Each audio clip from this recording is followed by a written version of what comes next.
Ipari Aceh Tengah. Yes, yes, yes. Sekali lagi, Ipari Aceh Tengah. Yes, yes, yes.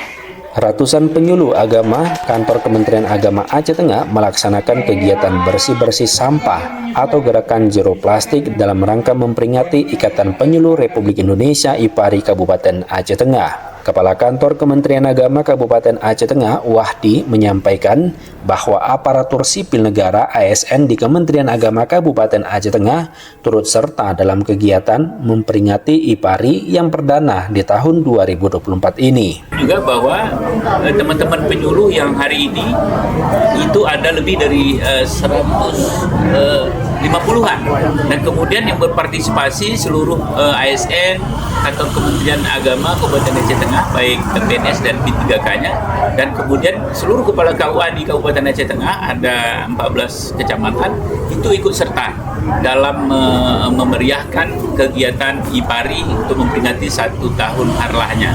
Kegiatan bersih-bersih sampah dan gerakan zero plastik ini bertujuan untuk menjaga kebersihan dan kelestarian lingkungan, serta menumbuhkan kesadaran masyarakat akan pentingnya menjaga bumi dari dampak sampah plastik. Diharapkan Wahdi melalui kegiatan ini, para penyuluh dapat menjadi role model dan memberikan teladan bagi masyarakat dalam mewujudkan Indonesia yang bersih dan ramah lingkungan.